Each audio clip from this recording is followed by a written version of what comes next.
Now, about today's guest, Lucas Béland. He is the founder and CEO of the mobile advertising company Goloot based in Montreal, which received $3 million in just the last year in their first rounds of funding.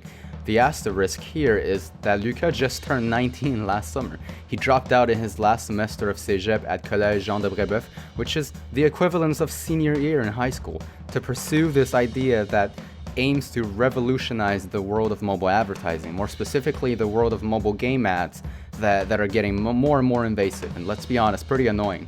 Now, this is our longest episode to date, and I had a lot of fun talking to Lucas and learning about some of the major events in his journey, and I hope that you'll enjoy it as much as I did. So without further ado, here's Lucas Béland. It's been a crazy day, but I am here. I am ready. What's happening? What's keeping you so busy? A lot of things. We just got a new employee in, so today was all about that, getting Regine. She's our new product owner. We're very proud and happy to have her internally. So it's our first day, so making sure everything is set up. There's a lot of movement right now. We're working with a group down in California, a large advertising network, and so we're just trying to make everything work with this organization. We are also preparing for our product launch, which will happen in Q1 of 2021. That's the expected date so far. So that's a lot of work. That's got to be exciting. You know. It is very exciting after all these years and all this time to finally get something out in market and to be able to bring to life the ambition that we have with our clients and partners. It's everything to me. So how big is the team right now? So right now, full time, it's 6 people, I believe, and we have another employee as a part-time working more on the content marketing side. We have a lot of surprises coming on that front, a lot of interesting content coming up on different social media platforms. So it's an intern technically, but he works part-time for us, and we're also expecting a UI UX designer imminently, also looking for a full stack and a data analyst. So the team will grow to 10, 11 by January. We should be 8 right now in December sometime soon. I can't name the candidates, obviously, but yeah, that's what's going on. There you go. Shout out to anybody listening, UI, UX designers. Here you have an awesome opportunity. You have an awesome opportunity to join a growing team. But I don't want to spoil it, but I do believe that we have found our UI, UX designer. Probably by the time this comes out, that UI will be a part of the team, but I don't know. We'll see. There you go. Don't get your hopes too high, but give it a shot. Exactly. Now, let's just be clear. You're the CEO, you're the founder, but you're 19, if I'm correct. Yes, you're absolutely correct. So I just turned 19 this summer. So I'm 19 and a half. And I am indeed the CEO and founder. CEO, whatever that means in the startup world. Whatever that means. Now, what would you say is the average age of your employees, people in your startup team at least? Yeah, I measured excluding that recently. Yes, because I'm a complete different data. Données aberrantes. That's what we call it. Exactement, données aberrantes. So I'm this very different point of data, but I believe that internally I would say average age is something close to 33, 34. Oldest is in the 50s. Youngest closest to me is 30 right now. So that's but maybe that's wrong. Yeah, I think 30. 30 is the closest to me, and 50 is the farthest from me. So these people have seen 1 to 3 decades more than you on this earth. Now, does it ever feel weird? It got to feel kind of weird sometimes, once in a while. It does feel kind of weird, only when we do jokes or references, and I wasn't a part of that decade. This is where it gets very weird, but I would say that, when it comes to the professional life, it's not that weird. Surprisingly, it's really not that weird. It's not weird if you don't make it weird. And that's what I realized over time. This reminds me, I played some video games before. I don't know if you have, but online gaming. Of course. Where you have to talk to people, and then it's the norm that you're playing with people twice their age. And as you said, it's not weird if you don't make it weird.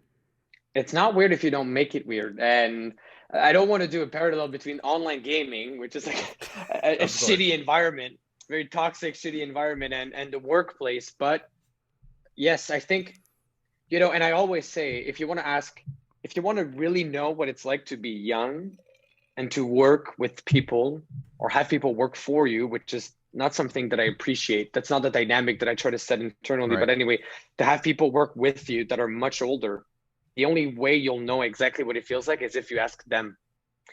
That's what I say all the time. Like, you should ask those people what it feels like. And in my team, at least, what they'll tell you is just the fact, again, as I said, that we don't make it weird. Right. It's not weird. It's It's not only weird. weird when they make jokes and references, as I said, about previous decades, like the 80s or the shady 90s. Do you openly acknowledge that, or do you just like go, yeah, okay? No, it's a running gag. Like, they'll Oh, always you're make right. references that I really don't know about, and I'll talk about my TV shows when I was a kid, like Johnny Test, and Oh they'll my make God. yes, I know, that's Disney the Family greatest. Channel, that's for me. And they'll make references to old TV shows that I don't really understand. So it became this running gag. But and I make fun of them being older. One of my employees, I Jesus. call him Papa Bear. So it's like, we got Literally, they're old enough to be your dad in some cases. they could be. Yeah, they could be. That sounds weird when you put it this way. Now I'm making this weird. Yeah, now Now, you're making this weird. It wasn't weird, but now you're making this weird. sorry to break the mood, but this has got to be like the best environment for you to grow so quick as well in your career, in your life at all, because you're working with people who know so much already. It's a privilege every day to be able to have this sort of job at 19 years old, and the startup world is the best school, if you ask me, for many things. And it's a great school for management, depending on what you do naturally in the startup world, but it's a great school to learn various skills. It's a great school for management. It's a great school for leadership. It's also a great school to learn how to work hard and work for things that I don't doubt matter, it. work smart. So there's a lot of things that can come out. And for me personally, it's been an amazing education. And yes, working with people that are older than you. And it's not only the employees, it's also the investors and the advisors. And Right. so there's like this whole network that you get to benefit Mentorship from. and yeah. Exactly. And you have to see it this way when you're young. I think that's how you get the most value out of it. Now, you dropped out of CEGEP. How dare you? This is the equivalent of high school, in the States. Yeah, This no, is I was insane if almost you think there. about it. I did drop out of CEGEP, and I was almost there, man. I think I never did the math. I'm not so sure what's going on in my school years, but I think I had like 7 classes left to do. Yes. So session 4. So it's like end of the year. J'ai fait session 4. I did session 4, but I had 2 classes by then. That's it, French and math. So I finished French, I finished math, and then the rest, I don't even know what's left to do. I finished methodology. Oh my God. I haven't gotten there yet. No idea what that is. No, you don't want to know. You'll know, but you don't want to know. Let's clarify. You're in Sciences Humaines DEC. Yes, I was in DEC Sciences Humaines Administration. It's business administration, whatever. Or that's how that they falls pretend. Right. That falls right, yeah. Yeah, but that's, it's you have a marketing class, you have a management class-ish, but to say that this is business administration per se, I think is a long shot.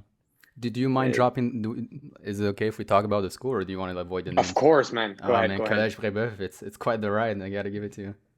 It's an amazing school, and I don't say this to pretend because we're in a public place right now. I say this because it gave me a lot, both like on the good side and on the bad side. You learn a lot at Brébeuf, and being a hard worker and working for what matters is something that you'll learn in that school. And I'm not preaching it. It sounds so like preppy. It's terrible, but it sounds preppy. But at the end of the day, and it's not only Brébeuf. I think there are a lot of great schools out there that'll teach you the same. But for me, it's been nice years, very nice years. Right especially now, for the people. For sure. I'm in CEGEP 1 now. I'm in quite a different program. I guess you could say I'm in the IB pure and applied sciences. And for it always occurs to me that the IB programs are so like nobody do these anymore, like except for health sciences. Nobody do the IB I don't program for know. business administration. There was only 20 kids in that program doing business administration IB. Isn't it normal that business you want to go more international side? Maybe. Look, I'm not familiar with the IB. I've never been in IB, not in high school, not in CEGEP. I really don't know what that brings you. I know there's a lot of value that comes with the curriculum and the diploma, just like being this IB. It's like a title. Yeah, that's what I know from IB at least. But to say that, again, going back to school, for me, it's not. CEGEP has been CEGEP has been more a school of life than school of anything else. How's that? CEGEP taught me a lot on the social side of things, and CEGEP cleared out who I was, at least for now, as an individual. Right. And I know this is going to change. CEGEP filtered out the right people in my network, I believe, to a certain extent, and I chose new friends with a clearer mind. I learned a lot about myself. So I believe that's what I came out of. When I came out of CEGEP, that's what I had. I never finished, so I can't say I graduated. So I always say came out of CEGEP. I don't say graduated because I can't say that. You almost got it over with. You almost did. Almost, close enough. But anyway, so I think that's the only thing that I really, really, truly learned in CEGEP is more on the personal, social side of it than on the school/education side of it. There's a lot wrong. Just horrible this year. A lot of people I know, a lot of my friends, we go into this. We're thinking this is the time where we're gonna find out what we want to do. We're gonna meet the right people for it, right?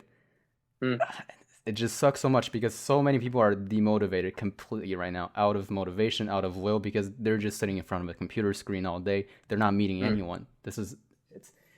Honestly, this is stagnating more than because earlier when it happened, we thought like, we don't have to get up to school at 7 o'clock in the morning. This is pretty nice, right?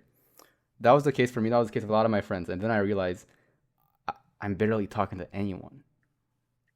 Yes, and I'm typical human behavior. Almost zero social side of it. Absolutely, and sadly enough, it's what I believe you gain most in CEGEP. So, and yeah, but it's indeed sad, and COVID-19 is going to teach us a lot of things. It's going to teach everybody a lot of things about work culture, work ethics, about who you are and what you want to do and how hard you want to work and why. What really matters and what you're passionate about. I think COVID is going to help you figure out some of these things.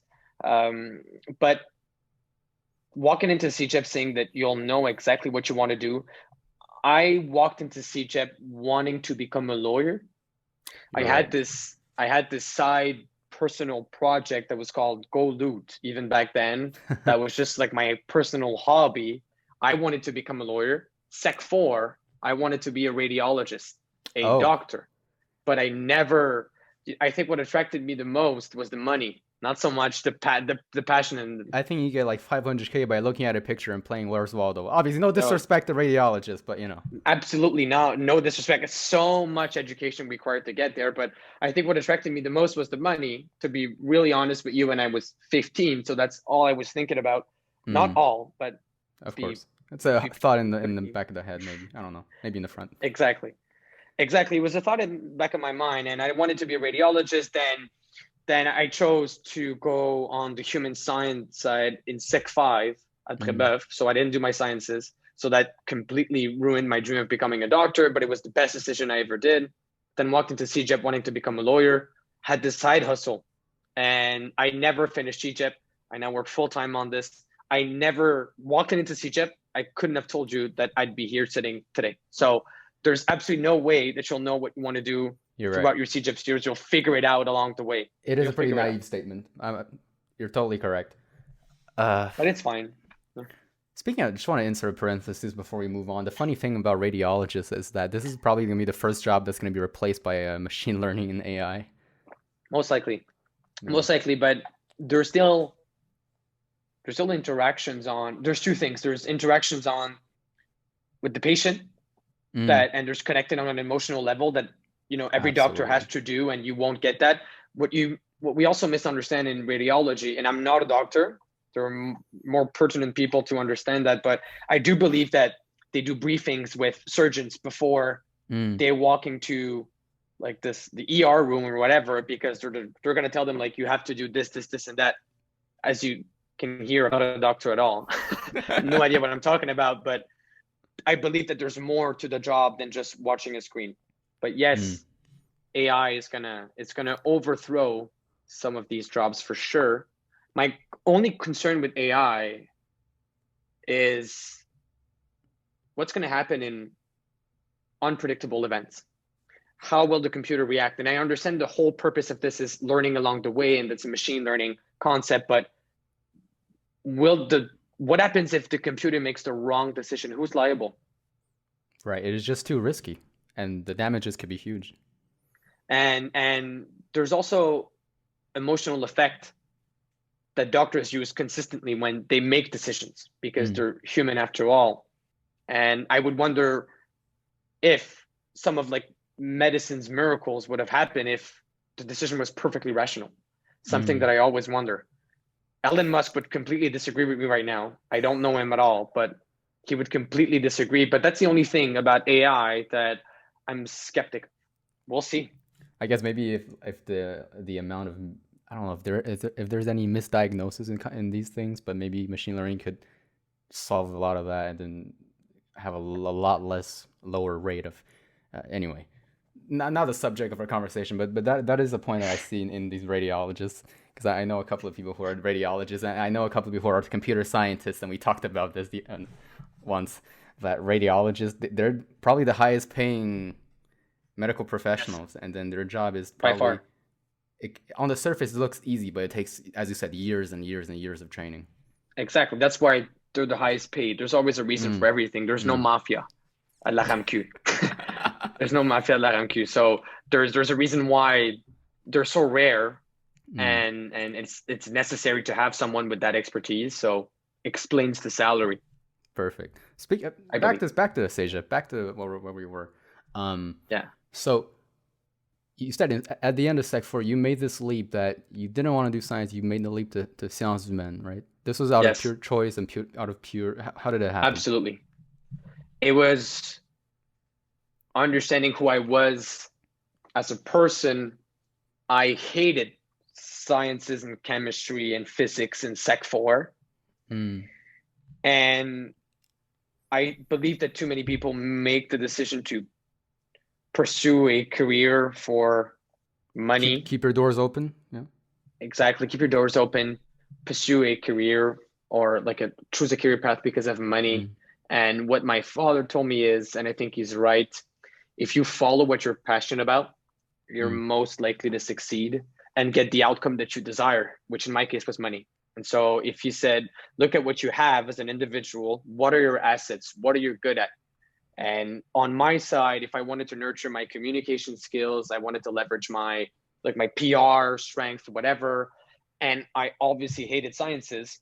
I believed that if I pursued a career path where my passion would be elevated, I'd be more likely to succeed than if I chose something that would just keep every door open, the safe bet, that would go against my will. So all of that. That's why I made that decision first. And it's probably an indication of what eventually I would decide to do in life, because when I understood that I have to follow what I'm passionate about first and not something that, I believed was right for me. Right. Then, I didn't know back then, but I've always been passionate about entrepreneurship. I've always been passionate about founders, billionaires in the United States, not the ones that inherit their money, the ones that actually make it. I read the story of Rockefellers. I read the stories of Steve Jobs, Mark Zuckerberg, the Walton family, Walmart, what an empire. I read the story of, and all of these people, Bill Gates, you can imagine Warren Buffett, even the Koch brothers. There's so many billionaires in the United States that have created something that I admired. And I kept listening to their story. I read their books, Peter Thiel, one of my favorites. And so, but I didn't know back then that this was my real passion, to become an entrepreneur, to do what they were doing. So this is the first step towards like, okay, science says no, something closer to communication or to PR or to the relationship with human beings. Right. And that evolved into what I believe I want to do in life, which is entrepreneurship. You know, at the same time, this is so important as a thought that a lot of people who I see in my sphere, including myself, I'm a victim of this, malheureusement, but like, I do feel like my passion isn't 100% in the program that I'm doing, but maybe it's a lack of courage to make the leap to something that you're more and more, you know, that this is what you want to do, but you're scared to make that leap because this is not what traditionally known as the moneymaker, right? As a safe option, right?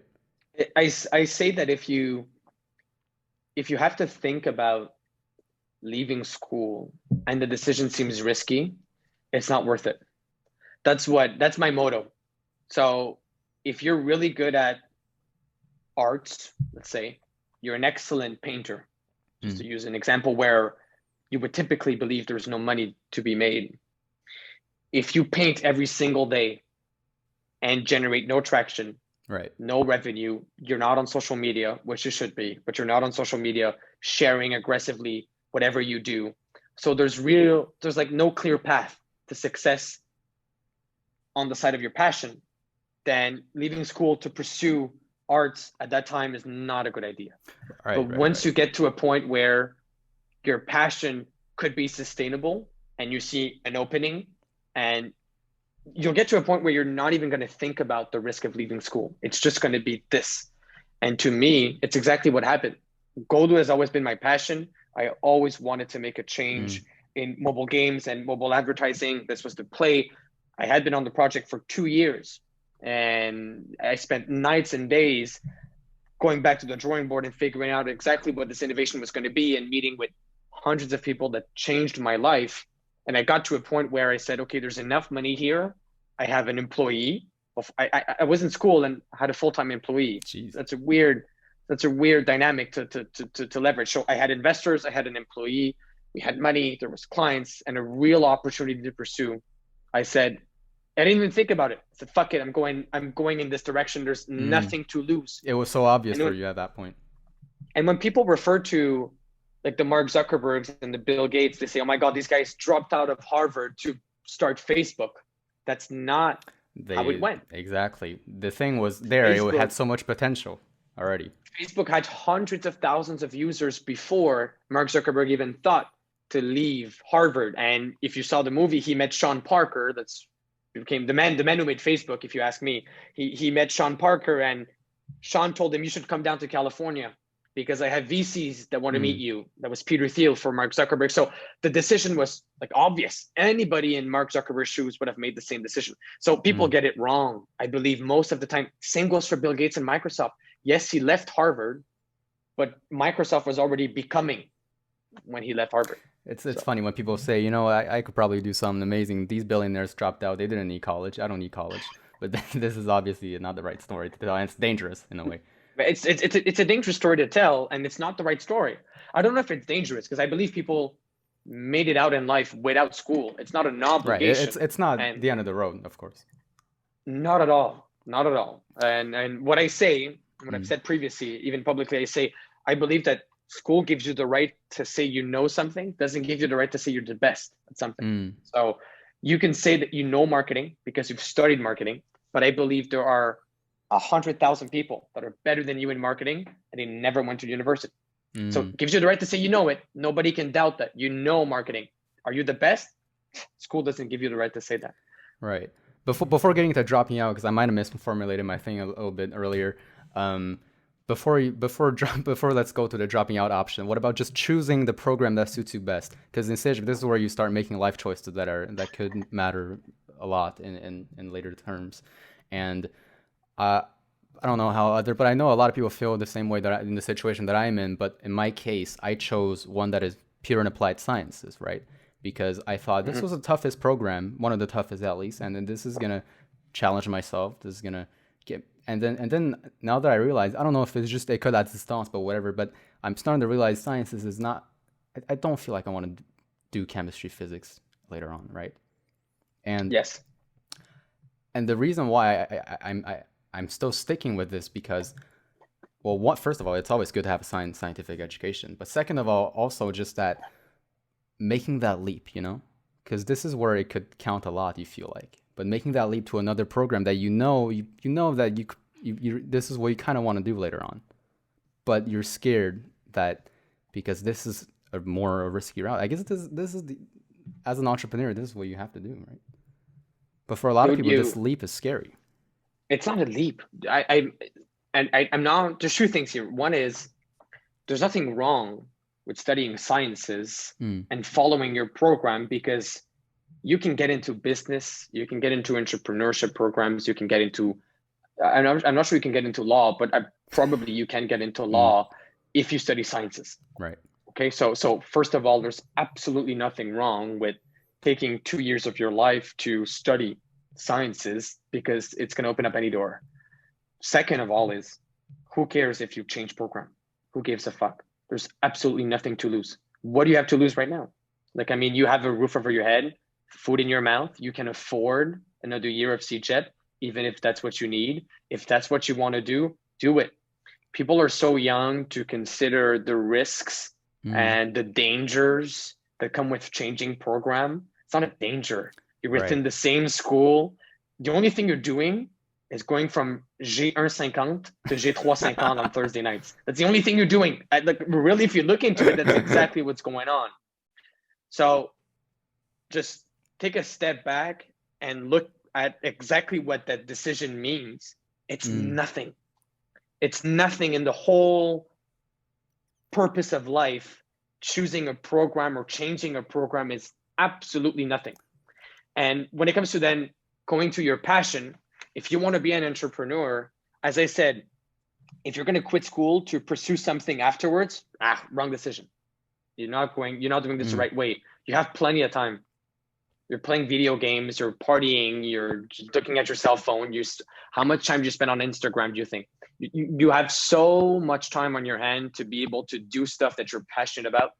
If it's music, if it's arts, if it's sports, if it's entrepreneurship, if it's podcasts, give everything you got into this.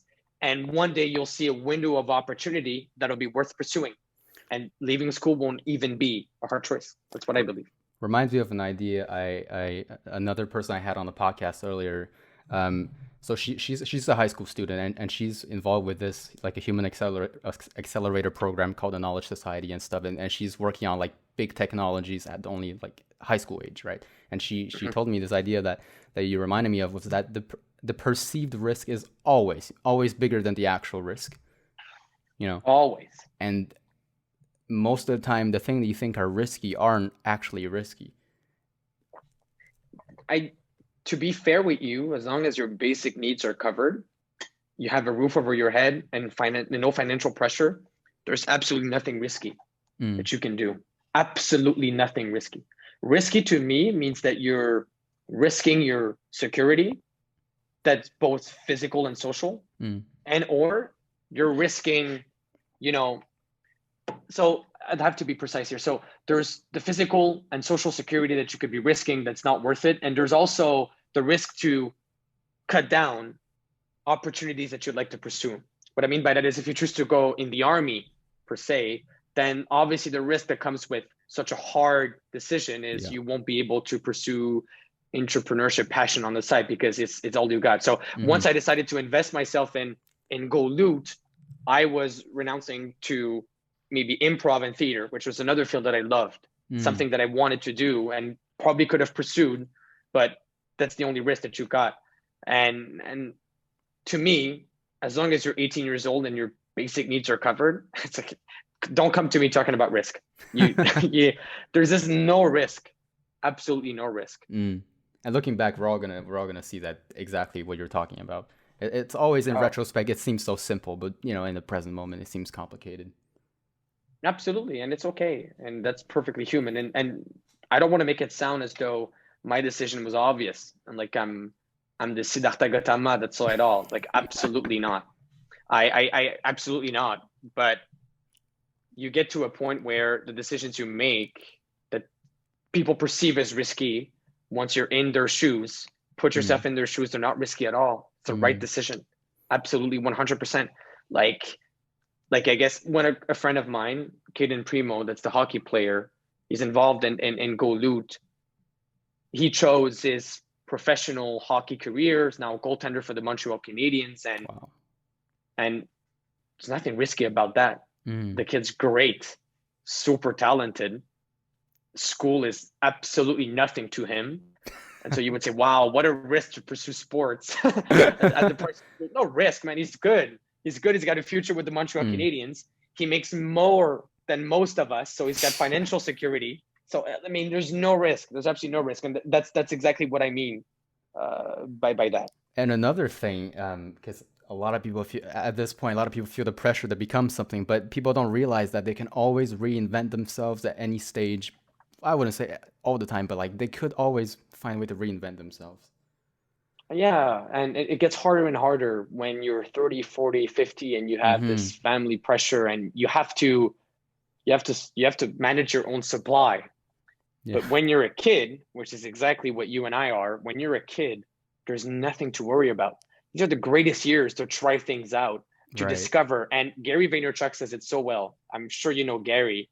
Like the people that after university say, oh my God, what am I going to do with my life? Dude, you're 25 years old. Like, who the fuck cares what you're going to do with your life? What if you travel the world for 1 year? You're 26 then. You're still young. What if you go cooking for another year? You're still young at 27. What if you go to become a drag queen? You're still young at 28. What if you spend another year trying to become a doctor? You're still young at 29. So you did 4 things in 4 years, and you actually invested your time in things that you were passionate about. There's a million things you can do when you're young. As long as you can provide for your own security, like this nothing is to lose. The fuck everything attitude. I'm just gonna do what I love. This, I think I read a bit on Steve Jobs' biography, and Steve Jobs was the embodiment of fuck this. I'm gonna do what I like. I'm gonna try things out. This guy went to fucking India with like $500 and stayed there for a year, and then just while he was like university age, right? This is fucking hilarious. And I could never do that. I could never go to India with $500. But and that doesn't mean that we have to look up to those people to say I have to do the same thing. You have to find what it means for you, what pursuing your passion and the fuck it attitude, what it means for you exactly. And for some people, it's impossible to leave school, but that doesn't mean that they can't change program if they want to. That doesn't mean that they can't be pursuing other stuff on the side while they study and just work harder than anybody else. The fuck it attitude is personal, and there's no better. And that would be a mistake. And something that we see often is, you know, the videos of like the guys in their garage that say like 3 tips to becoming a multi-millionaire. Oh my God, I'm getting so tired of these ads on Instagram. People buy their books and everything, but and I say, I always hated those videos because there are no 3 tips to becoming a billionaire. And I'm sure these guys figured something out, but it's their own way. And your job as an entrepreneur, and again, we can go back to the definition of what is an entrepreneur, because I believe that a hockey player is just as much an entrepreneur as Steve Jobs is. So anyway, so, you know, you figure out what exactly is your journey to success. Nobody's going to tell you anything about what to do and what not to do. And when they say work hard, it's like, it's not a rule. All right. That's not a rule. And you could even argue work smart, don't work hard. So it's a whole different mindset. So, anyway. Yeah. Goloot. That's the elephant in the room. Now, this thing, when was conceived? At what stage? 2017. Okay, so you were... I was Sec 4. Oh, jeez. Is that true? Yeah, Sec 4. 3 years? Yeah, sounds about right. Something like that. Something like that. I believe it's like because in 2017, I think it's the leap between Sec 4 and Sec 5. That's about right. So sometimes in January of 2017, the idea of Goloot emerged. And how did this emerge from? Now let's just be clear. Explain Goloot, exactly what the concept of it is. What this idea was. So what it was or what it is? Well, let's say what it is, and then what it was. Okay, so Goloot today is very simply what we believe to be the advertising experience of tomorrow. It's what you as a consumer and as a user will experience in advertising tomorrow.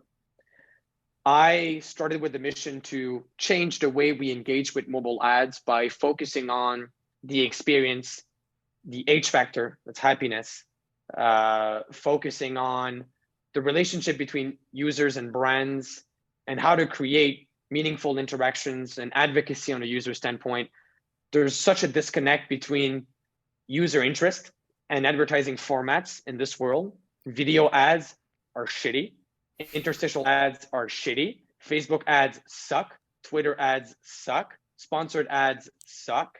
Everything sucks in advertising. And that's because nobody's thinking about what the user and or consumer actually wants at the end of the day. And that's exactly what we do at Golu. Now this is, sorry, go ahead.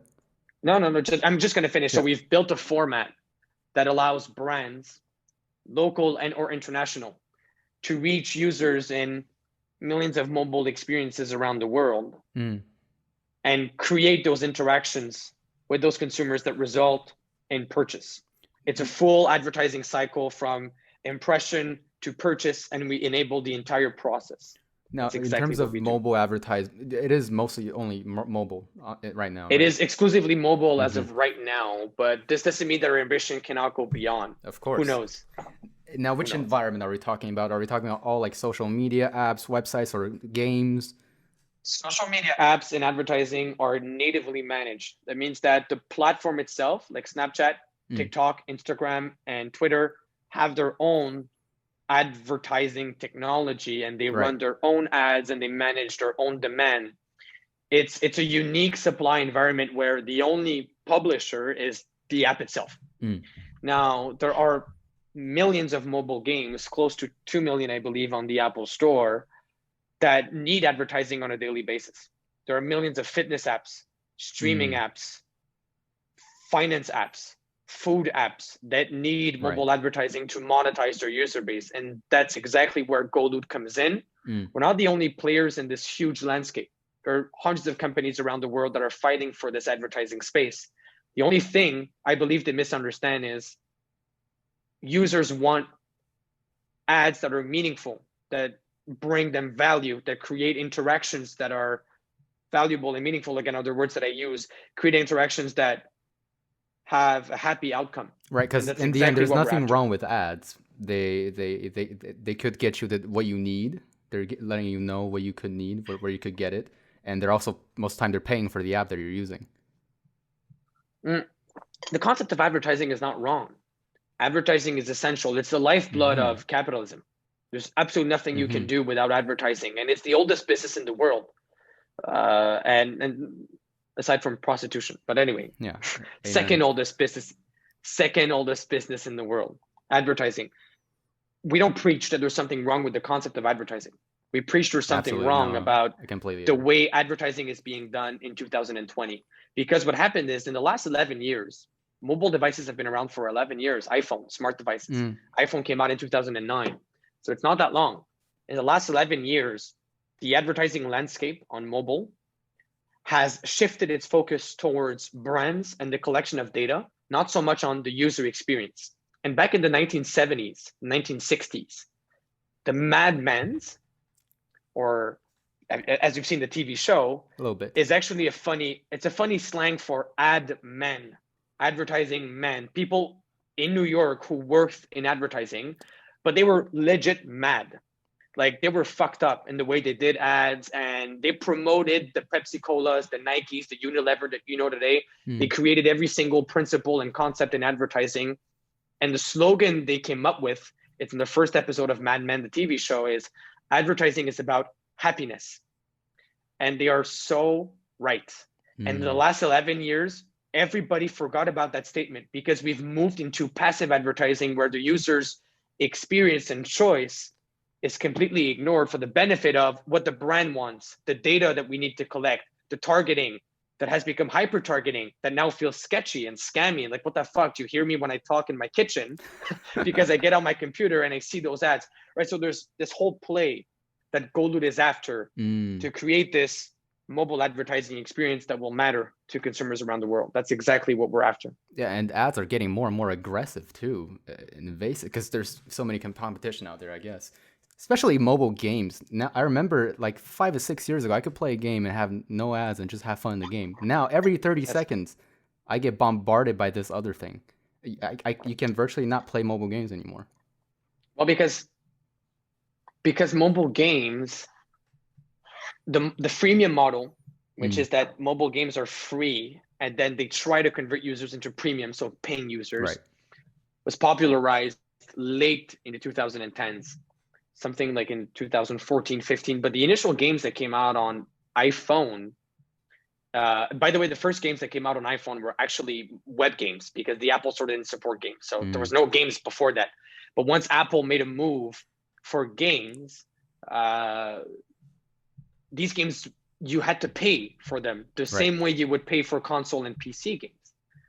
And mobile games became the most popular way and most casual way to get gaming experiences, and that turned them into free to download so that they could be democratized, and try to convince the user afterwards to pay.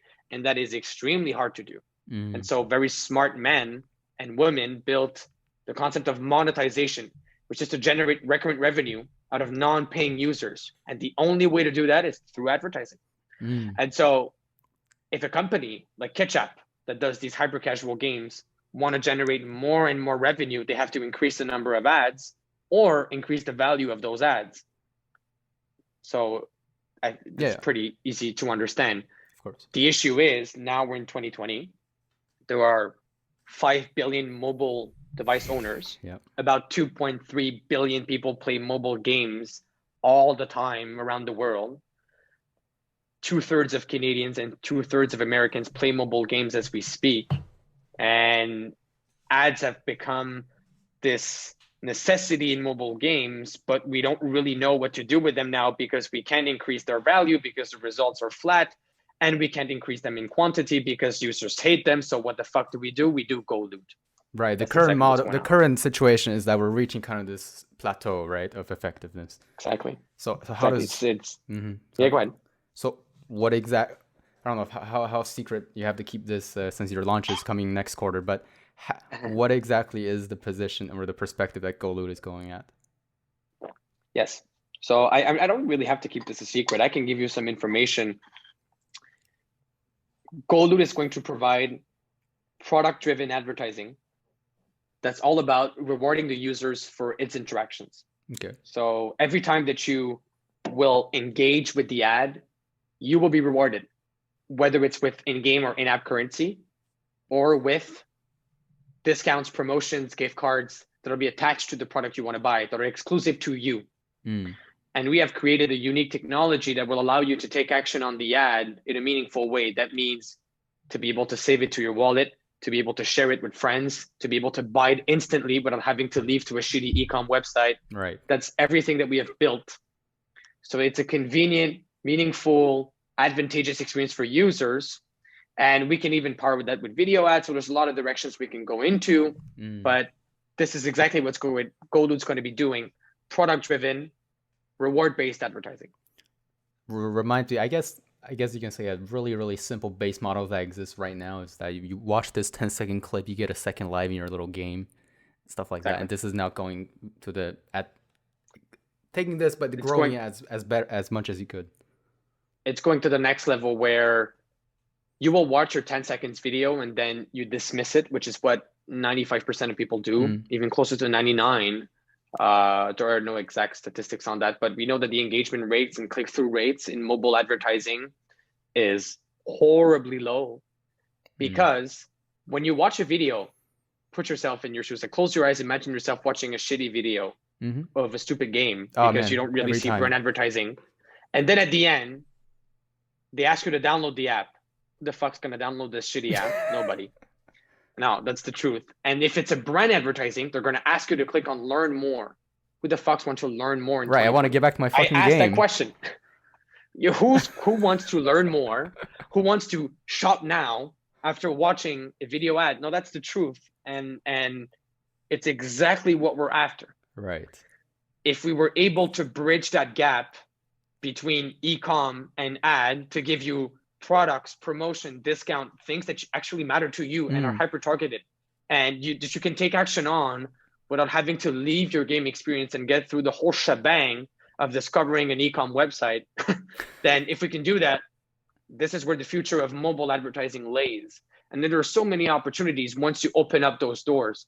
But there's a status quo in advertising, and there are processes, there are ways that people do stuff. And so we had to came into this industry and bust the doors and say, let's change this up. Let's literally flip it upside down, because you guys are focusing on the brands while you should be focusing on the users. And it's what we've convinced large groups to do right now. And that's why we're able to bring this product to market. Doesn't sound too crazy to me. Doesn't sound too crazy. It's not crazy. If it was crazy, I wouldn't be doing this every day. It's not crazy. But there's much more to Golu that sadly I can't release. But really, in its essence, it's all about that. It's all about building that meaningful relationship with brands and users in mobile experiences. Right. It doesn't have to be a pain in the ass to watch an ad every time you play a game, right? Because right now it's a hateful relationship right now. I don't even play games anymore because they're so toxic, in some games at least. Yeah, that's terrible. And the ones who pay the price are the poor publishers that have created a meaningful game experience. They get a horrible reputation sometimes. Exactly. But they need to show ads, because they're not going to pay for that stupid ass game. Nobody will. So they need to show ads.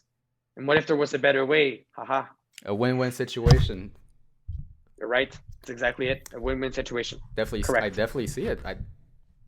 Maybe I could steal this. No, I'm not going to steal this idea. But that sounds pretty promising. You're a bit late behind. I'm a bit late. I encourage you to run alongside. You can run behind, but you're a bit late. Oh man. So anyway, what was Golu 3 years ago? A mobile game. In 2017. A game in itself. Yes. In 2017, I set out with the ambition to build my own augmented reality mobile game. It sounds so fucked up when I say it today. I wanted to create my own augmented reality mobile game, exactly like Pokemon Go. My concept was very simple. Instead of getting users out in the street to run after virtual rewards, I would have them run after products and coupons that they could consume online or at a point of sale.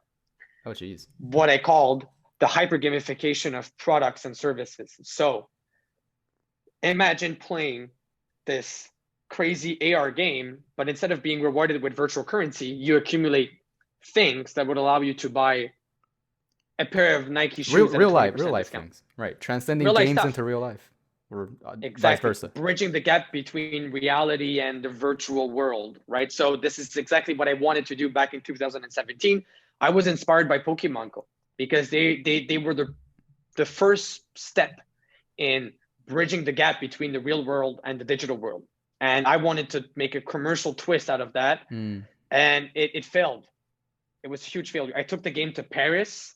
Wow. I spent 3 months in Paris trying to work on that game and get it on its feet with a mobile development studio over there. Then I came back to Montreal. I pitched it to mobile game studios. They destroyed my idea.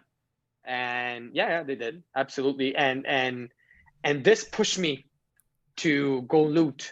Eventually, I realized that what had real value in what I was trying to build is to reward users and consumers with products and services and discounts. The concept was still the same. Just the format. The nature of the concept was still the same. But I just dropped the mobile game part. And I said, look, there are 2 million mobile games around me. I can do it in everybody's experiences, not try to create my own. That's it. And this, by the way, this revelation didn't come from me. This is thanks to mentors and advisors. And obviously I'm a part of this, but it's mostly teamwork. And I'm not saying this to be humble because it's just true. It's a fact, of course. So many things you mentioned. Pokemon Go, that was quite the thing. It transcended the mobile screen, as you said, and not just augmented reality, but like you had to travel around your neighborhood and you had millions of people around the world traveling around, walking for virtual stuff. I guess it made total sense to make that bridge between. They showed the power of mobile games and how popular they had become. They showed the power of licenses in mobile games. If you can own IP, like Pokemon IP or Pirates of the Caribbean. By the way, not many people know that same studio, Niantic, it's owned by Google, released a Harry Potter game last year. Never heard of it. It's an augmented reality game that you play as a wizard and you fight against other wizards. It failed.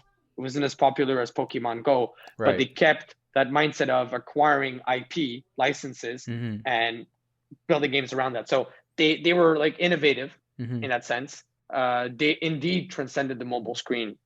They changed what gaming meant in the world. It's a huge step. It was a paradigm shift for me, at least. Yeah. It's huge. It was huge. And as a young man who always wanted to start my own business, this was it. Like this was absolutely it. This was the promise of tomorrow. This was like mobile will change forever Right. because there's now a way to bridge the gap between real and virtual. You didn't have And to that sit to on me your meant ass to everything. play the game. You had to react in real life to play the game. Sounds a bit like a Black Mirror episode potentially, but the idea is there. Yeah, but with a good outcome though. With Sure. a good outcome though. Not Let's hope yes. that. Now, Yes, I hope. Golu. So it was did you build this game yourself? You coded everything and then you. I can't I don't even know how to code to this day. I know more about coding. Yeah, I like the face that you're making. I know more about coding than I used to, but I'm not a developer. I absolutely have no idea how to code. I can't even build a basic 2D game on Unity. I can't do anything. That's not my job either. I pay people to do that now. I pay relevant people to do that. And I never intended to become a developer because that's not what I was passionate about. Right. I loved the business, monetization, raising money, building a team, leadership, management part of it. And then I found the right people to make my vision happen. That's exactly what happened. Now, when it got to Paris, what the fuck happened? How was it Dude, destroyed?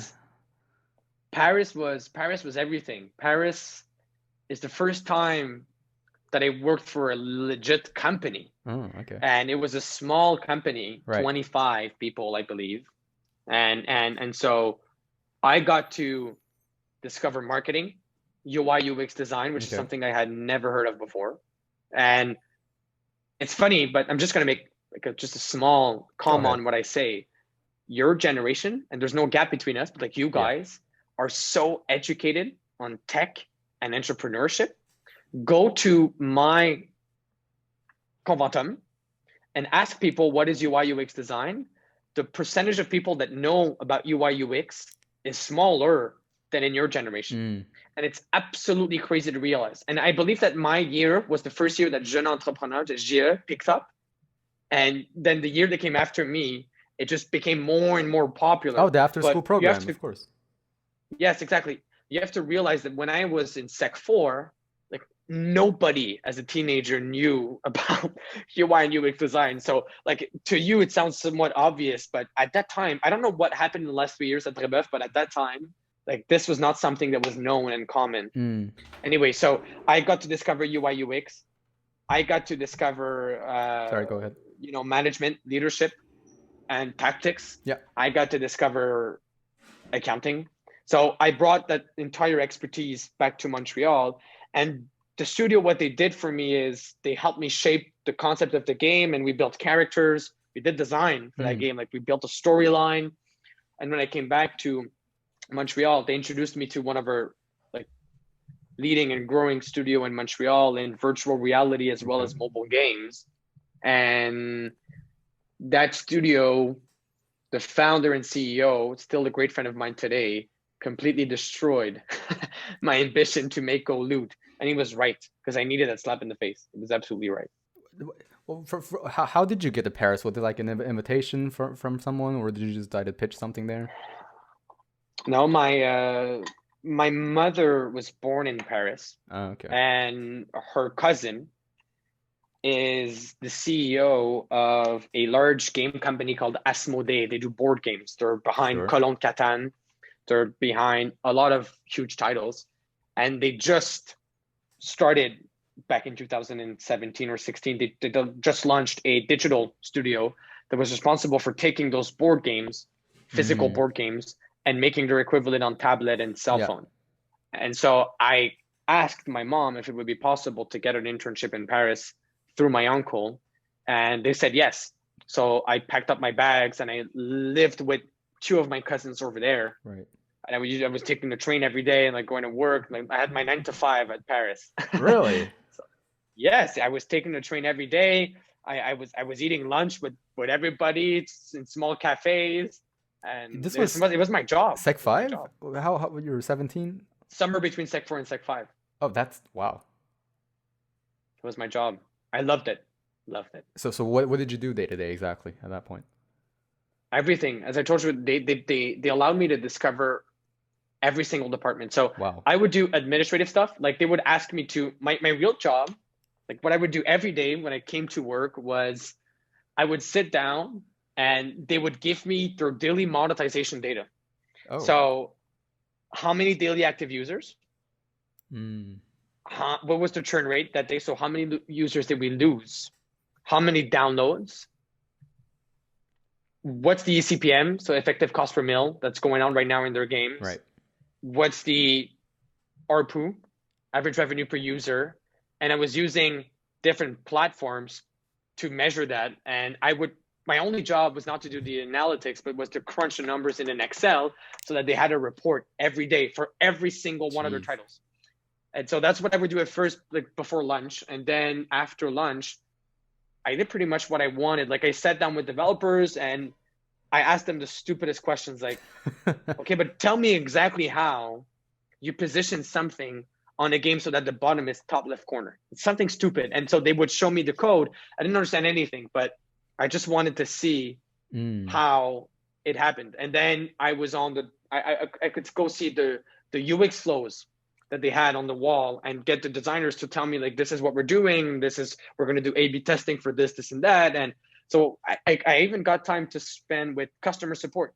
Wow. And answer emails. Wow. And by the end of my internship, I was the only person in that studio that spoke a good English. So they got me on a call with an American partner, and they gave me a list of answers to potential questions, and they said, put on your headphones, call the guy, say you work for Asmodee, and if he asks this question, you give this answer. And I was the only one that spoke credible English. So that's why they sent me out to do that. It was like my last day or something like that. Now this sounds like a great chapter in your biography. Everything just worked. I mean, this is the opportunity of a lifetime, I guess you could say that. At such a young age. Not everything worked. Like many things didn't work throughout my journey, but I can say that this episode is crucial to the entrepreneur that I'm trying to become still to this day.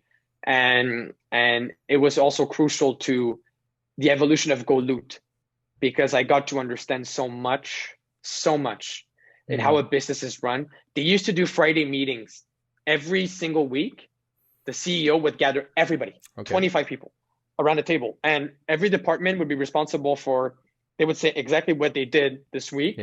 And he would create those synergies, which is brilliant management, because you as a CEO get weekly reporting with complete visibility. You create synergies between departments. You make people feel as though their work matters in front of everybody. And he created that culture and ethics. And we do this today at Golu. Every single week on Fridays, we meet as a team and everybody says what they did, and we create those synergies. I learned that in Paris, and I do it in my organization today. And I believe that if I grow this business, which I'm sure I will, to 400, 500 employees one day, I'll keep that principle because it's brilliant and I loved it. So shout out to that CEO. Shout out to whoever he is. You're an amazing man.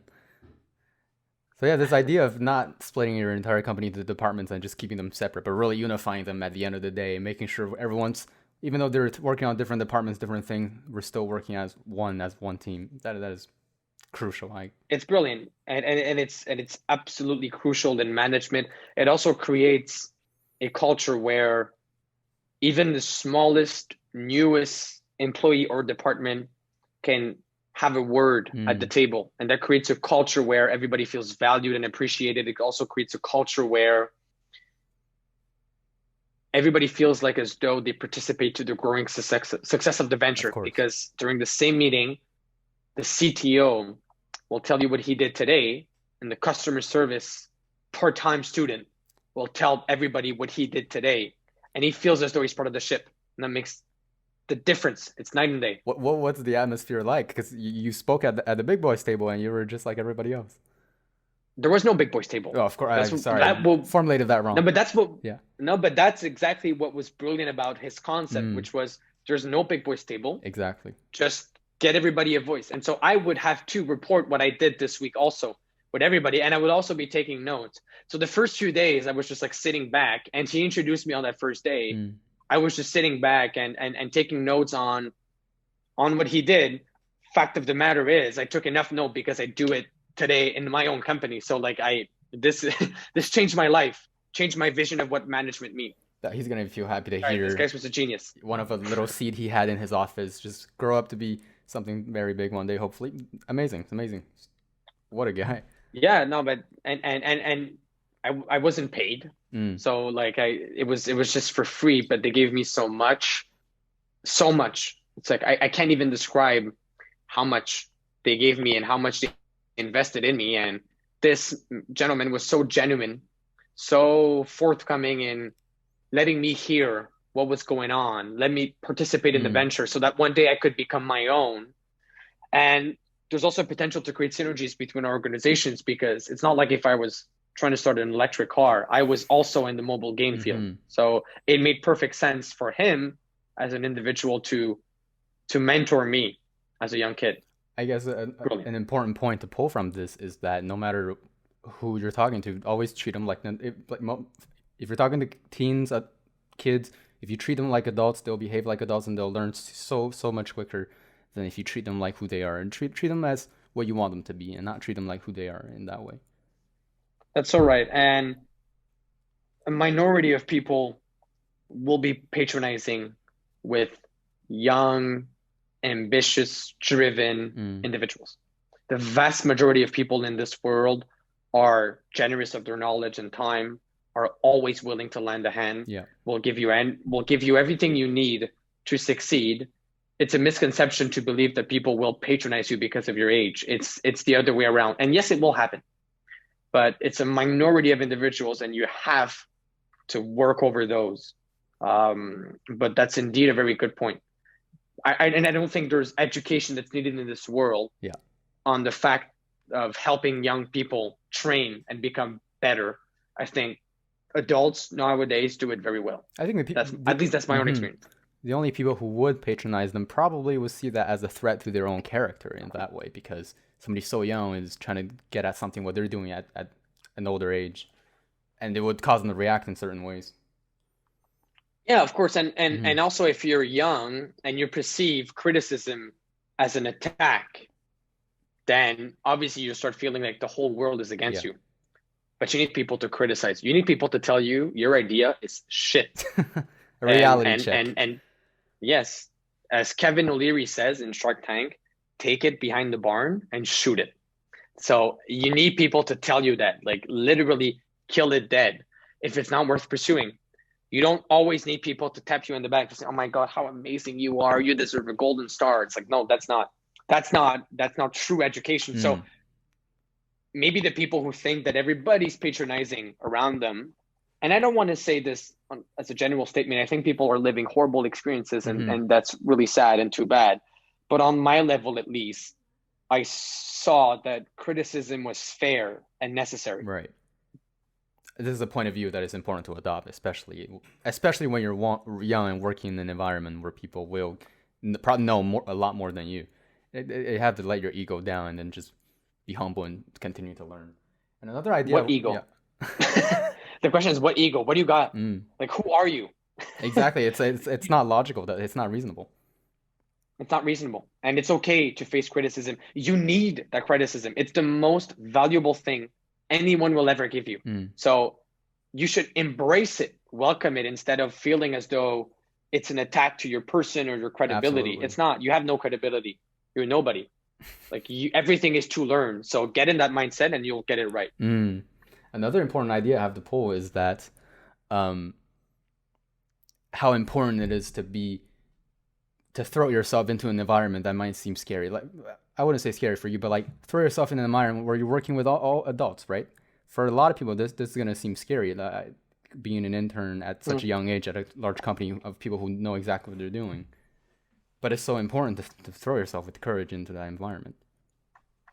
Yeah, I don't think you can expect that from everybody. Yeah. And I don't say that this is like, oh, this is such miracle in particular individuals. That's not what I'm saying. There's a lot of things that there's a Yeah. million things that people are doing that I would never do in a million years. I just think that you have to find, it goes back to what we were saying initially. Mm-hmm. You have to find what your true strength and passion is and follow that till the end of time. Right. I knew that I was comfortable in public environments. I knew that I could connect with people, and I'm not the best. I'm learning every day, but I'm investing in my assets. And Mm-hmm. so I went to Paris because I knew I was able to connect with people, and I'm investing in my assets. I didn't spend 15 hours trying to learn how to code. It's not something that I have as an asset, not something that is of interest for me. Mm-hmm. If you're not that PR person, don't put yourself in a Paris environment. Nurture what you have, build on your assets, and then find the people around you that'll make up for your lack of whatever. That was really my mindset. So when you say people need to find the courage to throw themselves in uncomfortable situations, no, if it's not what's true to your nature. I don't need the courage to climb Mount Everest. I would never do in a fucking million years. I'd never touch Mount Everest with a Not of your pole. interest. Not of my interest, right? So Mm-hmm. Mm-hmm. I'm not going to nurture and invest into that if I know it goes against who I am as a person. But then again, some people could fight my argument by saying, you should try to do as much as possible to discover. Yes, because you don't know who you are until you get to a certain point in time. I don't even know you know who you are, even when you're 85. You could become somebody else. That's Gary Vaynerchuk's arguments, and I think he's right. But what I say is, like, yes, try things as much as possible, but to a certain extent. Like, don't go against your own nature. That's I get, yeah, What do you think? What do you think? That's the basis. What But do you in think? terms of, let's say for people who are very ambitious, people who want very rapid growth, I feel like if you want to grow as quick as possible, you have to go into the most uncomfortable situation, obviously. But even for any domain, there is a certain level of uncomfortableness there because you want to get to this much higher level at such a little time, and that this itself is always going to be very uncomfortable. Well, at least my own experience as an entrepreneur is there is no such thing as as uncertainty that you experience. Entrepreneurship, at least my own journey, has been a picture of Lucas that's certain and decided all the time about an angle or an approach, and then I'm being proved wrong. And instead of falling into a state of uncertainty, I fall back on another principle, which I am again sure and certain of. So there's no moment in time where I was just sitting like, what's going on? What am I going to do? There was no issue. There's no way out. Sorry, no issue. So there was no way out. This never happened to me, at least. What I experienced was I've been convinced of a mobile game, then I was proved wrong. And instead of falling in a state of, what the fuck am I going to do? I immediately cut something else and saying, this is what I have to do. I have the solution. Then sometimes I'm proved wrong in 24 hours. That happens. Sometimes I'm proved wrong in 6 months. And as long as nobody proves me wrong rationally, I believe that I'm holding the right carrot, and I just keep running and push forward. So Golu pivoted 6 to 7 times in its lifetime. It started as a game, always stayed true to its nature, of course, but we pivoted many, many times. And every single time, I was convinced that what I was doing was the future of mobile games, or was the future of advertising, or I was going to do this, and I'm going to kick the shit out of Google because I'm going to build a better campaign manager. And no, but that's my attitude. Yeah. And I think it saves you from the pressure and stress that comes with doubt. Because the vision is so clear in your mind, the vision of this road, and so there you see it. Exactly. And I don't know. I think I would have to think very, very thoroughly about how you can apply this to everybody. But I just feel like if you ever fall in a state of doubt and uncertainty in your venture or passion, there's something wrong.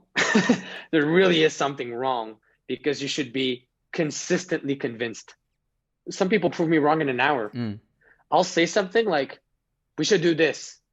Then people will say, there's this law, you can't do it. Fuck it. I was convinced for 5 seconds that this is exactly what we had to do.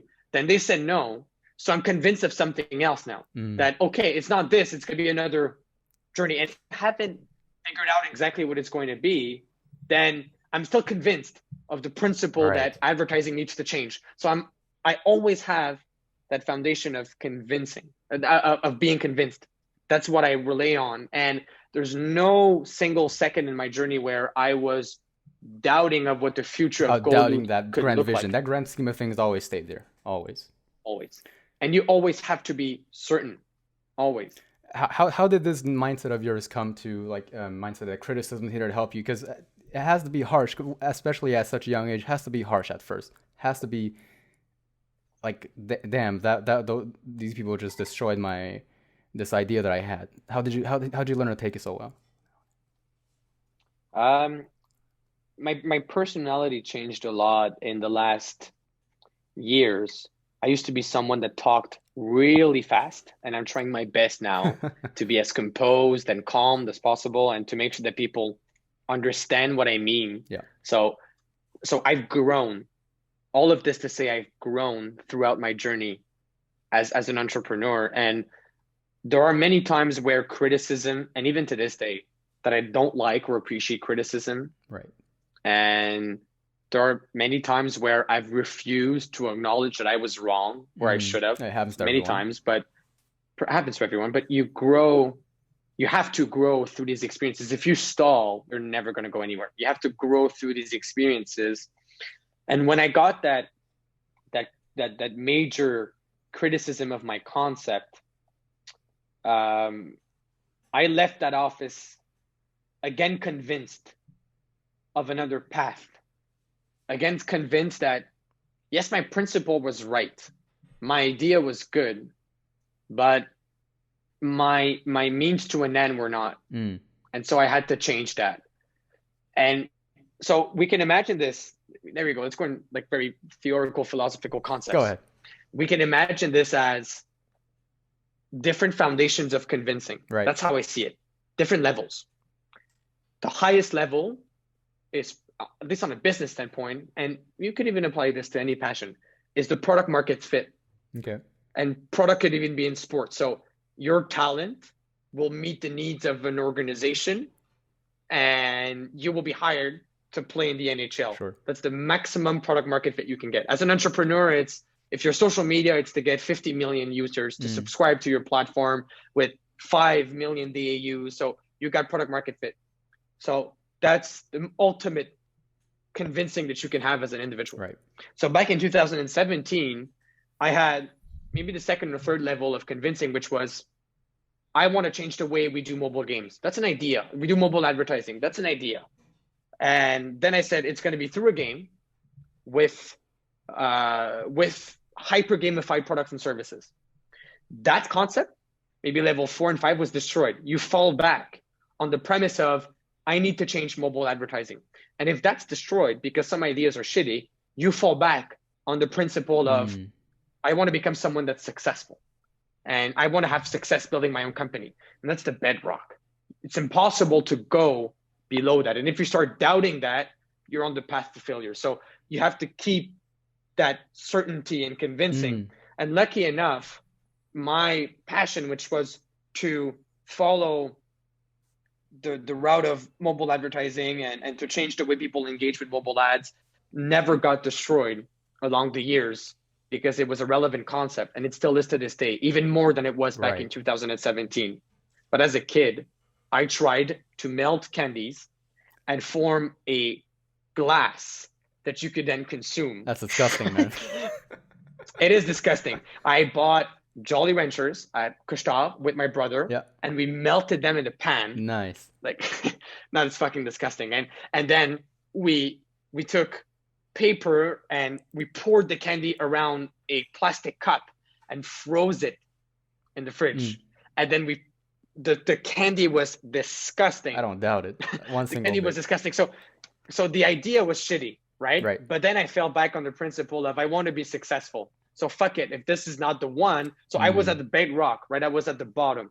So I'm glad that through this podcast, I've been able to finally put potentially a scale or some sort of theory around what I believe. This pyramid of what is the most important. This pyramid of convincing, right? And this is how you take away doubt in the entrepreneurial journey, I believe. I still have so much to prove because I'm not at the product market fit stage yet. So I still have to climb. I've done a few stages I still have to climb, but I'd be curious to ask successful entrepreneurs what they think of that pyramid. And I'm sure there's a consistency between the convincing aspect of I know that I'm going to be successful and that's my foundation and I'll build up on this, right? So anyway. Foundation's right, direction's right, what's stopping you, right? You can always rebuild and reconstruct. Maybe. Yes, as long as you're true to your initial foundation, whatever it is. If you want to do good in the world, if you want to make money, as long as you follow that passion, this is so solid, you just have to build on top. Get the right idea, get that idea into a concept, get that concept into a product, get that product into a team of credible individuals, get that team into a product market fit. And probably you could go up and up and up. And as every time that you lose one of those levels, you fall back on the previous one. And that's very it. That's why criticism is so important. Very game-like. This mobile games thing is really all around you. Yeah, maybe the levels. Exactly. Maybe you're right. See, this is the whole definition of my life is a game. A mobile game. Maybe that's what I'll come to realize. My life is a game. The famous guy that said my life is a movie, I'll overthrow him with my life is a game. That's a pretty good one. Now, okay. I hope so. Back to the plot. Now, trademark this one. So we're back in Montreal, and this was after your summer at Paris. Now, what was Golu at that point?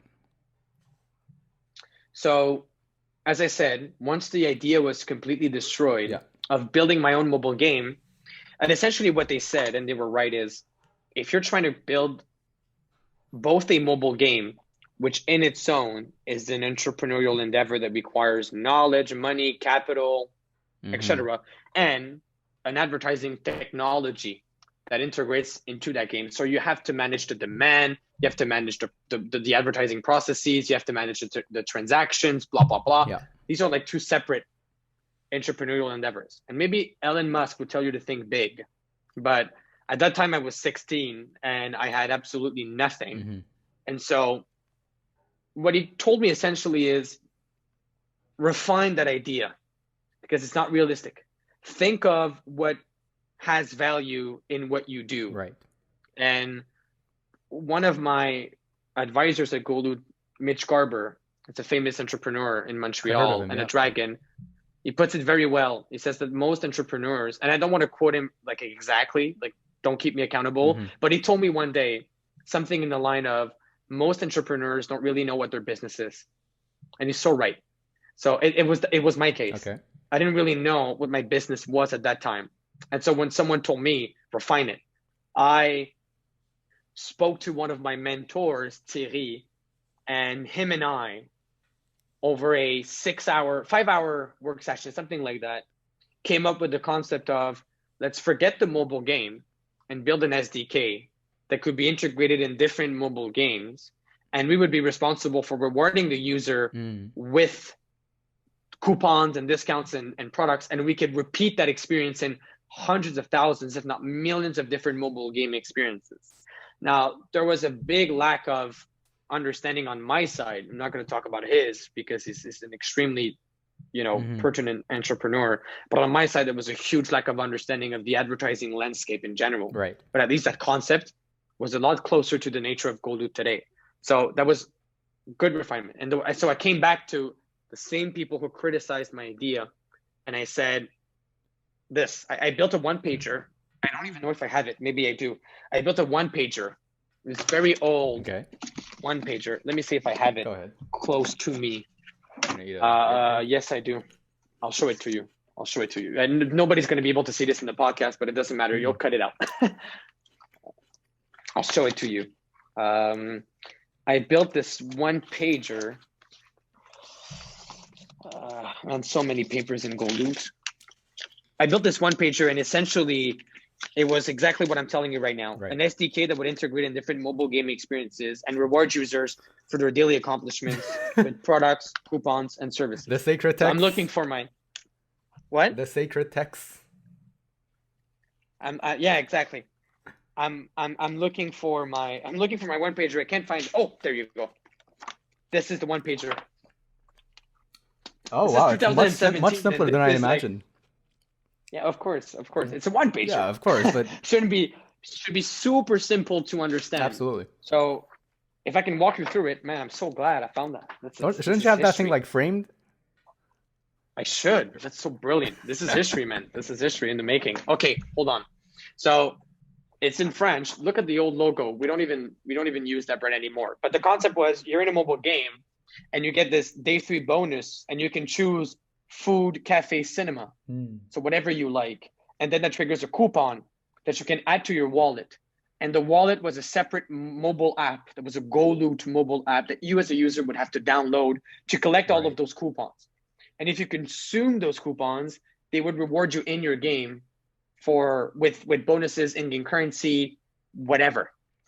And so I listed out the benefits on the brand side and on the game side. I drew up a preliminary business model that was around cost per click and data selling. So this was good work, man. This was you were what, 17? I was 17, Amazing. yeah. This was good work. And as you see, it's closer to the nature of Golu today than that first mobile game. So that's what essentially Goloot was. And I raised money on that in 2019. I raised about $300,000 on that idea from angel investors saying, this is what I'm going to do. And I joined Lune Rouge, which is Guy Laliberté's accelerator program. Nice. And they shaped the future of this company by providing the first team of developers, which was a third-party service provider. They helped me understand my business model, introduced me to clients. Wow. So they did a lot for Goloot. And once I left that incubator, I was able to hire my first employee. That's in February of 2020. That is not. To see how fast the story goes. And so I immediately opened up a new round, and we closed that round through COVID, which was, I can't even describe how complex that was, but we closed that round through COVID in June of 2020. So that's like right now. That's 4 months ago. And yes, and since then, we have hired 7 people and are bringing a product in market in a few months and have met more clients, built partnerships with companies around the world. It's been an amazing journey so far. This has been our accelerator, and we're not done. We will raise more in the future, and there's a lot more coming up for Goloot. But yeah, that's the true foundation of the company. Holy text. You better hang on to that one. This is the Bible. Is that the original? That's the only piece printed, or? No, there were a few pieces printed because I used to hand them out in meetings. Makes sense. But probably the last one I have. So I'm glad that I found it, because and the design was not that bad, bro. The UI makes UX sense. design, you understand what it means. That's all that matters, no? Yeah, the colors are a bit off, but hey. Graphic design could use some work, but it's fine. It got you. It got you $300K in that first round, no? It cost me $300,000. That's insane. On a piece of paper. That's insane. Because I had nothing else. Yep, absolutely. So that's the foundation of Goloot. Man, I'm glad that I found that. This gets me into my feels now. Thank you for that. You're absolutely welcome. So right now, how much funding does Goloot have? Oh, since that round we've raised over $2 million since that last round, over time, naturally. So we've raised over $2 million to bring this ambition to market. Yep. And to start collaborating with our clients and turn our innovation into a product. And it's what my team internally calls going from paper pitch to product release. Nice. And it's one hell of a road. and it's the first episode of our journey, but so far it's going very well. And it's thanks to them, of course, because nothing would have been possible without that team. It's also thanks to these investors, and they changed our life. And I do believe that they changed mobile advertising as you know it. They don't see the benefit yet, but they did change advertising. They know it's going to become something, so they're going to put their money to it. Now, how did it feel when you were first round of funding? What was that? Late last year or early February? I had the dates mixed up. The first round of funding was in 2019. Okay, so 2019. What was the feeling when you got 300K in your pockets to work on this project? I didn't tell anybody. I wasn't public about Goloot, not at all. I didn't even want my friends to know because and my close friends, if you ask them today, they could tell you that they didn't really know what Goloot did up until like late. But they knew you were working on this thing? Yeah, okay. They knew, but not something that I would talk about because the purpose of this was not to talk about. Yeah. It's not only about the secrecy of the concept. It was more about like, I don't need to talk about the distraction this. And the so noise they could bring. It's a distraction, it's a noise, and we haven't yet proved anything and accomplished something sizable. And even to this day, it's the first time that we as a company are becoming public, and we launched our LinkedIn page and we started like, sharing more and more content about our journey. But this is, with my advisors and investors, this is years of work that we didn't say anything because it wasn't worth it. And now we publicize our story because we believe there's value in doing that and sharing and spreading our journey. But at that time, I wasn't public. So the feeling was immense success, and I was really, really proud of that. But it wasn't something that I made public. And what I said earlier last week when I was doing something similar as what we're doing right now, I said that closing a round, to me at least, feels as additional responsibility, not as much as a huge accomplishment. It's not a prize money. You are more excited. Exactly. You're not excited. You're more excited along the way when you get those commitments, when you line up those investors, when you get to meet those big investors. You're more excited then. Once the round closes, it's not prize money. Everything starts now. It's a new beginning. And so it's so much pressure, so much stress. So that was the feeling of the first one. It was a worse feeling in the second one. It's going to be an even worse feeling in the third one. I say worse, not on the bad side. I mean more on the pressure side of things. Millions of dollars technically you're responsible for millions of dollars right now, investors' money. Now, what about your family? What do they think? My parents are very involved in Goloot. They're the oldest shareholders, and nothing would have been possible without my parents, because I benefited from their network. Of course. And my parents worked as bankers most of their life, and so they built relationships that I leveraged as a young man, and I was able to bounce off of those relationships to grow that network. And so my parents are on the board of the company, are shareholders of that company. I report to my mom and dad all the time. I seek their advice. My father is a CEO, quote unquote. He manages he's an industrial side of things, not so much in tech, but still he manages hundreds of people. So I seek advice from my dad when it comes to management and leadership. I seek advice from my mom when it comes to finances. She's now a consultant, a financial consultant. So they're crucial to my journey and success. That's the relationship that I have with my parents. And we like to dream big as a family. Like we gather around the table and we imagine like how big this is going to become. I'm not trying to say that my mother is the one that brings us down to earth. My father and I, man, we can spin off. Like we can dream of the wildest things when it comes to Goloot, and that's necessary to have that balance. Right. Of how far it could go. It's been a challenge. Yeah, and it's been a challenge to work with my parents. It's been a challenge. It's been fun, but also very challenging. It's been tough for them to accept that it's going to be my way or the highway as a kid, and them as shareholders. Because once we got to that level of success, quote unquote, because I think there's so much to prove. But anyway, once we got to that level of success, it's like, okay, like this, we can actually do something with this, and the fate of it is in the hands of our son.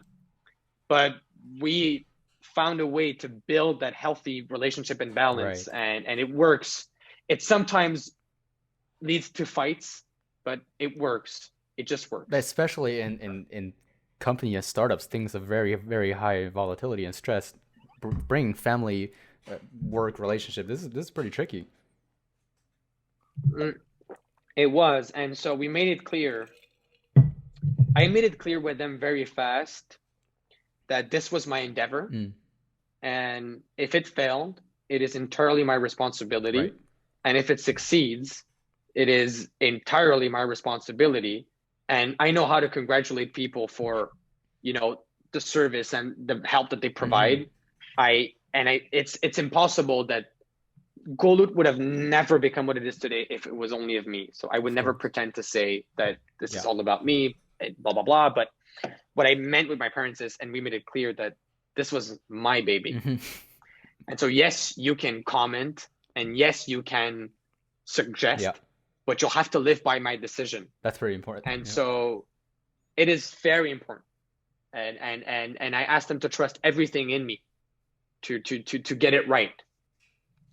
And that's how we found that balance, because as a parent, they never said like, oh my God, okay, our son is responsible for this. No, like it was clear between all of us that this was my endeavor and I would have to figure it out. And if it fails, it's my fault. It's my responsibility. The supportive network really is important for an entrepreneur, especially because there's so much on the line. Well, I guess not so much of investors' money on the line, but I guess it's worse. I'd rather have my own.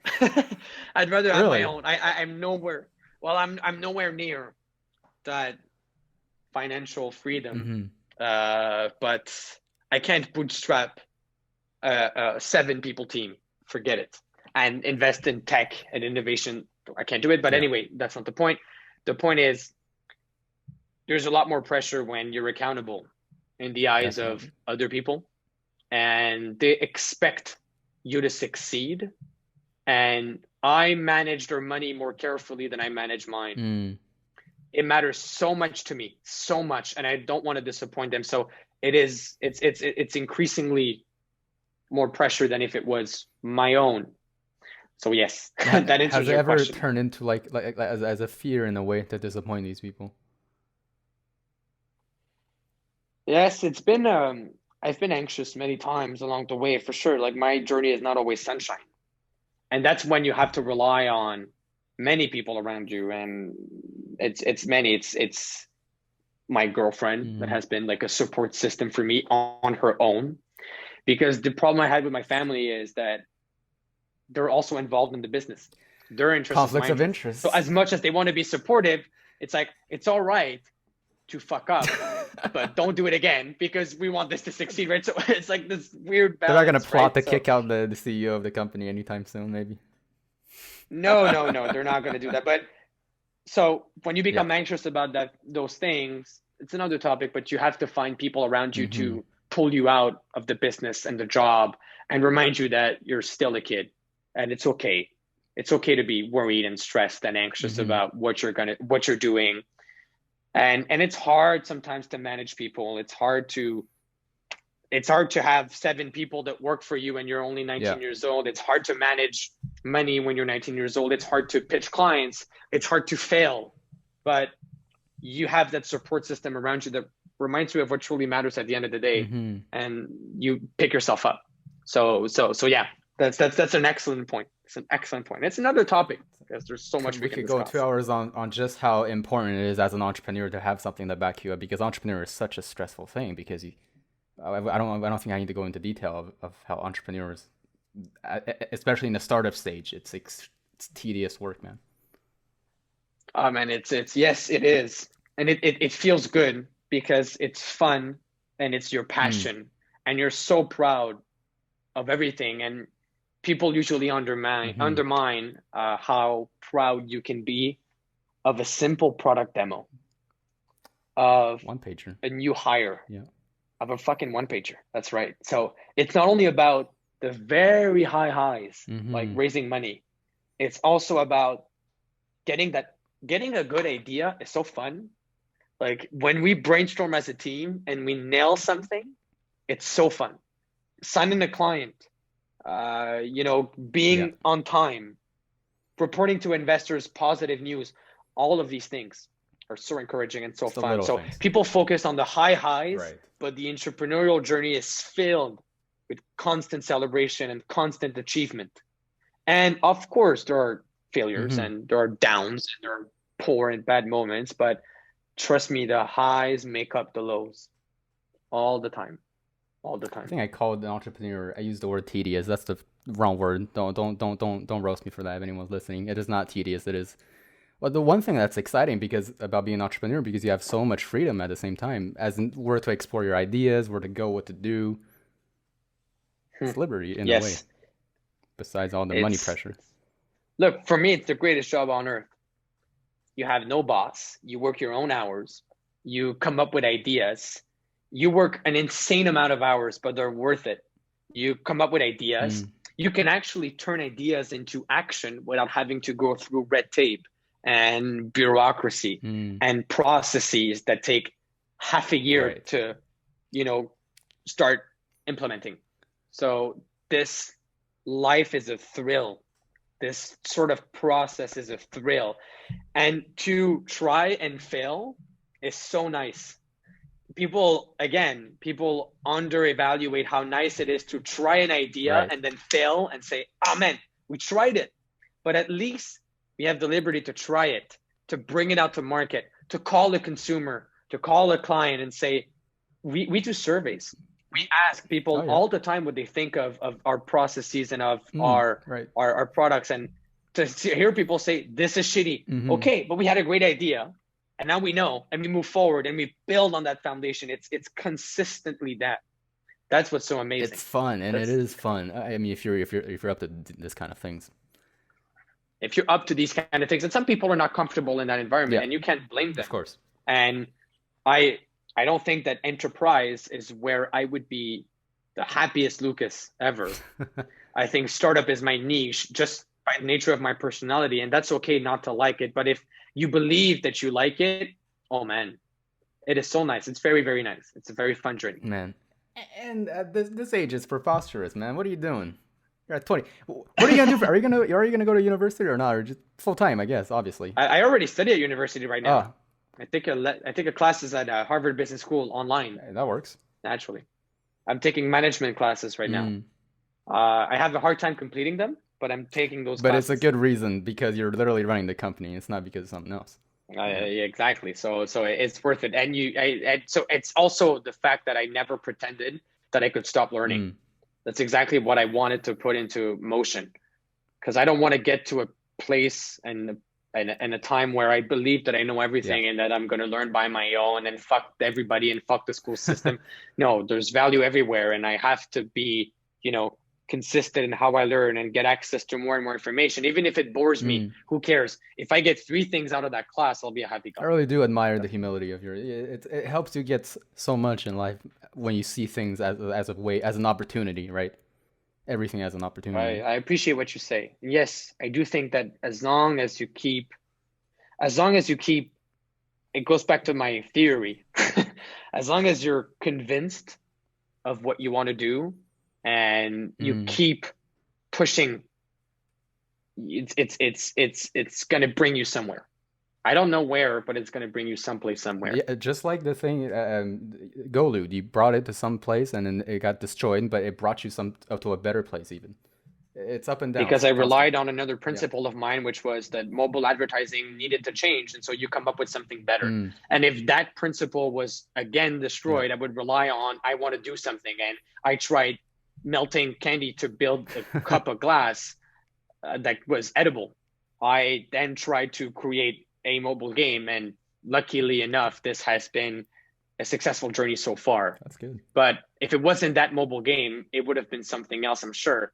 I love sharing ideas with my brother and my father. Like we will try to draw up and draft up a concept, an idea out of nowhere. Like just That's good. imagine one of our recent ideas, and I'm giving it out there, just people take Sure. it.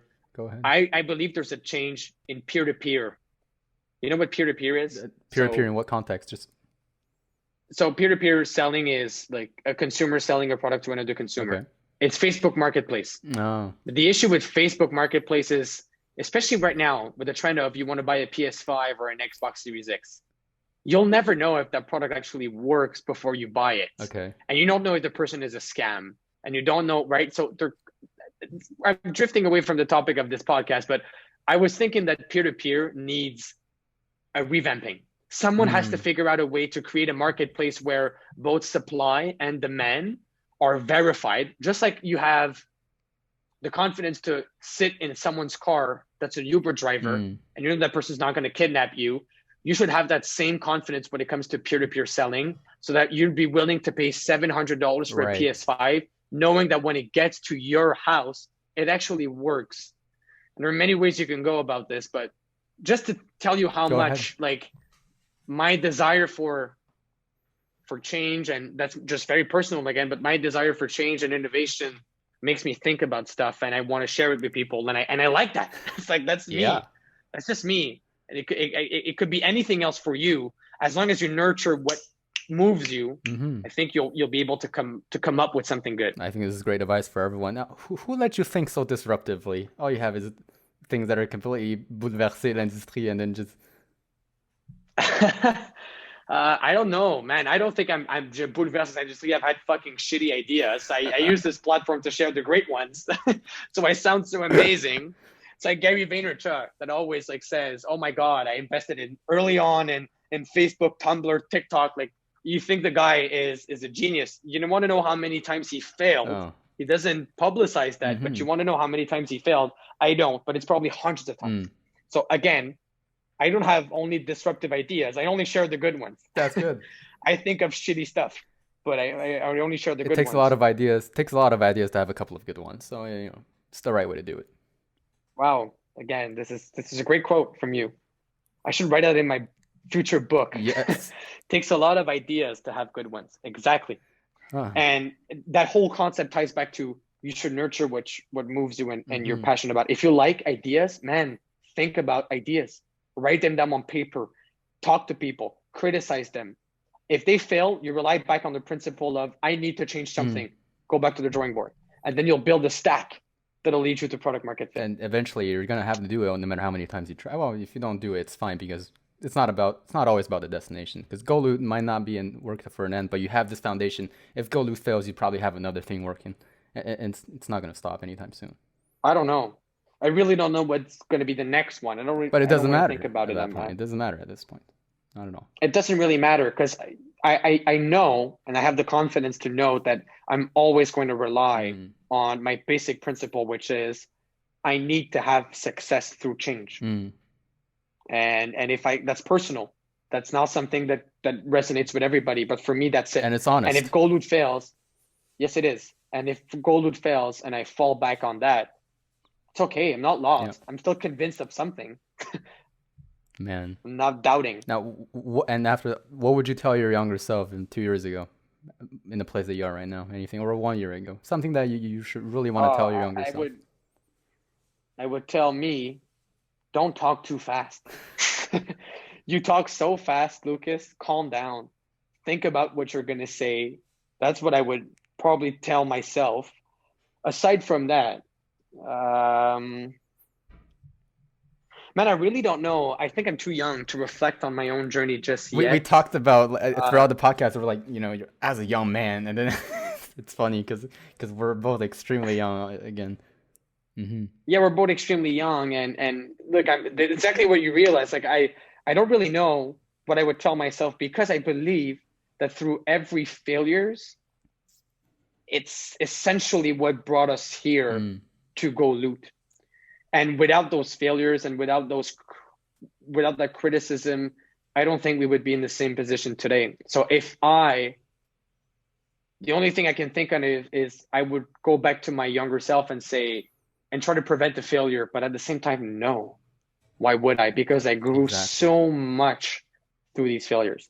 So I really don't know what I would tell myself. I literally just say, stop talking so fast, and then I'd go back to present. That's it. That's all I would say. Any regrets, at least? Anything at all? Regrets? No. There's a great French rapper. Sure. I'm going in with a quote that says, I can only say it in French. Please do. It says, I'm not even sure what the real quote is, and most of my friends are going to kill me for that, and I will get DMs to say, you didn't say the right quote. Disappointing. But it's and it's not a French rapper. I think it's a French group or pop group or rappers that say, vaut mieux vivre avec des remords qu'avec des regrets. It's Big Flo et Oli. Sure. That's exactly what it is. It's a French rap pop group, whatever. Vaut mieux vivre avec des remords qu'avec des regrets. What that means essentially is you should try to live with, you should do things and then say, oh, I did it, but the outcome is not what I wanted. It's better to live off with that than to say I should have done something. Right.